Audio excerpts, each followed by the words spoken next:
आज बात करते हैं क्रोध की। मुझसे पूछा किसी ने कि क्रोध बार बार आ जाता है, ध्यान करते हैं, लोग कहते हैं अभी भी तुम वैसे ही क्रोधित होते हो, तो फर्क क्या पड़ा है? और अगर अभी तक नहीं पड़ा, मैं भी देखता हूं कि मुझे कभी कभी क्रोध आता है, तो मैं इससे पूरी तरह मुक्त कैसे हो सकता हूं? तो मैंने बड़ा सरल सा जवाब पूछा उससे।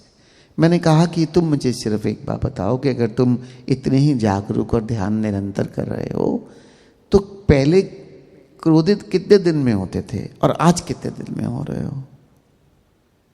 कहते अगर पूछो तो ध्यान करने से पहले तो हर रोज ही गुस्सा आ जाता था किसी न किसी बात पे। मैंने कहा हर रोज मैं अपने वर्कर्स पर चिल्लाता था, काम करने वालों पर चिल्लाता था। मैंने कहा अब? कहता अब 3-4-6 महीने में एक बार ऐसा होता है कि जब बहुत गुस्सा आता है, ब्लास्ट होता है। मैंने कहा और क्या चाहते हो अपने आप से?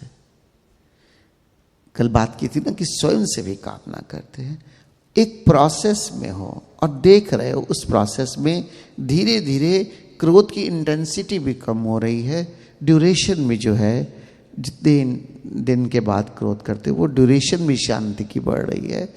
तो धीरे धीरे अपने आप इसके प्रति जागरूक हो जाएगा।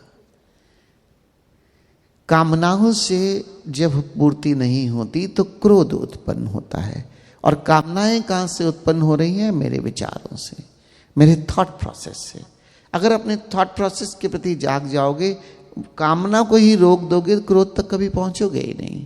और क्रोध से पहले इरिटेशन है, सीधा क्रोधित नहीं होते, आपको अनकंफर्ट होने लग जाता है। जब आपके मतलब की बात नहीं होती, आपके भीतर इरिटेशन शुरू होती है। आप किसी भी तल पर जाग सकते हो क्रोध से पहले।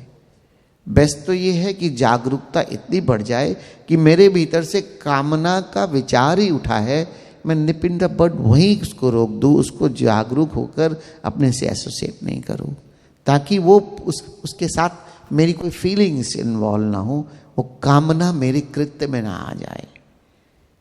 उसके बाद फिर मैं इतना जागरूक हो जाऊं कि अगर वहां तक कामना जाग ही गई और मेरी पूरी नहीं हुई, कम से कम मैं वहीं जाग जाऊं कि चलो कामना जागी थी, दूसरे ने कामना पूर्ण नहीं की, अब मैं इसके प्रति जागरूक हो जाऊं। चलो वहां से भी तीर छूट गया, इरिटेशन होने लगी, तो इरिटेशन में ही जाग जाओ, वहां तो हम का अनकंफर्ट हो जाते हैं।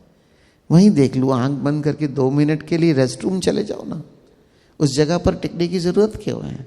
Just have a break of 2-3 minutes, 5 minutes, और अपने अंदर अपने देखो, इरिटेशंस भी खत्म हो जाएंगी। लेकिन वो भी तीर छूट गया तो क्रोध हो ही गया। चलो क्रोध हो ही गया, क्रोध करते करते जाग जाओ। क्रोध शुरू किया वही जाग जाओ, क्या हो गया मुझसे, और फिर वे बैक कर सकते हो। फिर भी चलो पूरा क्रोध कर डाला तो कम से कम अब गिल्ट में मत जाना कि मुझसे क्रोध हो गया, अब प्रायश्चित करने में लग जाओ कि क्यों हो गया। अब कई घंटे इसमें भी खराब कर दिए। एक एक मोमेंट जो है ना मेरी लाइफ का बहुत इंपॉर्टेंट है। एक फ्रेज आपने सुना होगा, कहावत है, टाइम इज मनी। तो मैंने पूछा एक दिन अपने दोस्त से, इसका क्या मतलब है? कहते बस समय खराब नहीं करना, जितना पैसा कमा सकते हो कमाओ, टाइम इज मनी। तो उसने फिर गलती से मुझसे भी पूछ लिया कि तुम मुझसे पूछ रहे हो तुम्हारे लिए फ्रेज का क्या मतलब है, टाइम इज मनी। मैं कहा मेरे लिए इसका अलग मतलब है। कहते क्या मतलब है? मैं कहा मैं तुमसे ही पूछता हूं, मैं तुमसे देता हूं 100 रुपए, जरा जाके सड़क पर फेंक देना।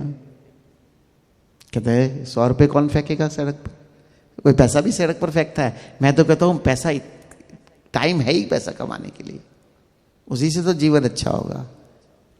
मैंने कहा अगर तुम 100 रुपए फेंक दोगे तो दोबारा 100 रुपए कमा लोगे, लेकिन जितने मोमेंट्स तुमने खराब किए कामनाओं में, क्रोध में, जो मोमेंट्स हाथ से चले गए, वो तो दोबारा कमा भी नहीं सकते। इसलिए जैसे तुम पैसे का उपयोग करते हो, टाइम का भी ऐसे ही उपयोग कर सकते हो क्या? पैसे को इतना संभालते हो कि वेस्ट नहीं करना, क्या हम अपने मोमेंट्स को संभालते हैं कि हमें वेस्ट नहीं करना? नहीं संभालते। इसको संभालो, क्योंकि ये वापस आने वाले नहीं हैं। पैसे को वेस्ट करके दोबारा कमाया जा सकता है। और जितने मोमेंट्स हमने कामनाओं में, क्रोध में, इरिटेशन में, अशांति में, दुख में निकाल दिए, समझो तुमने करोड़ों करोड़ रुपए सड़क पर फेंक दिए जो अब वापस भी नहीं आ सकते, कमाए भी नहीं जा सकते। इसलिए मोमेंट्स का ध्यान रखो, जागरूकता भी आ जाएगी। ओशो ने कहा ना, live moment to moment, live now and here. अलग अलग तरीके से ओशो ने हमें समझाने की कोशिश की कि जागरूक हो जाए। लिव मोमेंट टू मोमेंट का मतलब भी यही था, एक एक मोमेंट मेरी पूरी ट्रेजर है, पूरी संपदा है, और मैं एक मोमेंट कैसे बिताऊंगा ये मेरे पर निर्भर करता है। और ओशो ने ये भी कहा, जैसा ये मोमेंट बिताओगे तुम्हारा नेक्स्ट मोमेंट उसी मोमेंट से निकलेगा। तो क्या कहा ओशो ने, तुम्हारी पूरी श्रृंखला बन सकती है सिर्फ एक मोमेंट से। तुम अपने पूरे जीवन शैली को आनंदित कर सकते हो सिर्फ एक पल से, क्योंकि तुम्हारे हाथ में है तो सिर्फ एक पल। इस एक पल को संभाल लो, पूरी जिंदगी संभल जाएगी। हम पूरी जिंदगी को संभालना चाहते हैं, लेकिन ये पल हमारे हाथ से निकल जाता है। इस एक पल को संभालो, पूरी जिंदगी संभलेगी। क्योंकि मैंने ये पल ग्रैटिट्यूड में, खुशी में, आनंद में कैसे जी रहा हूं, बस पूरी दृष्टि इस पल पे डाल दो, और फिर नेक्स्ट पल भी इसी से निकलेगा। डेफिनेटली वो भी आनंद और शांति से जी हुआ।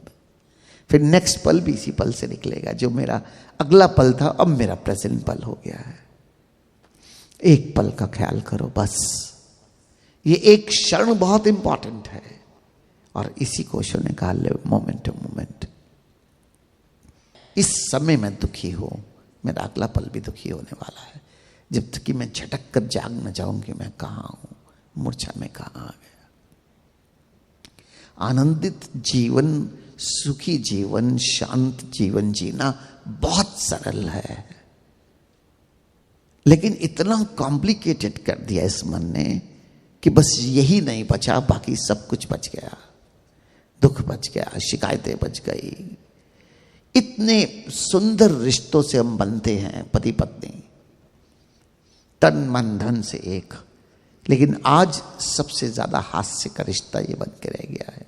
सारे जोक्स इसी में बनते हैं। क्यों? एक सबसे सुंदर घटना जो हमारे जीवन में घट सकती थी कि दो लोगों ने एक साथ, इवन पति पत्नी छोड़ दो, दोस्तों ने, इवन भाई बहन, इवन माँ बेटा, जिन रिश्तों में हम बहुत क्लोज एसोसिएटेड, निटेड है, वही रिश्ते हमारे हाथ से प्रद हो गए हैं, क्योंकि वहीं से सारा दुख उत्पन्न हो रहा है। कल बात करेंगे रिश्तों की भी। जाग जाओ इस पल में, एक पल यही सब कुछ है, और इस पल में मन के अधीन मत होना। इस पल में जागरूक हो जाओगे, थॉट को भी पकड़ लोगे, कामना नहीं बनेगी, इरिटेशन नहीं होगी, क्रोध नहीं होगा। और अगर उल्टा प्रोसेस का हो तो आज जाग जाओ, खुद देखोगे जितने ड्यूरेशन में क्रोध आ रहा है, लगातार ध्यान करना और दिन में बूस्टर डोजेस लेना, वो आप देखोगे वो दिन आपके जितने ड्यूरेशन आपकी शांति की है वो बढ़ती चली जाएगी। क्रोध पर ध्यान मत दो, शांति की घड़ियों पर ध्यान दो, आनंद की घड़ियों पर ध्यान दो।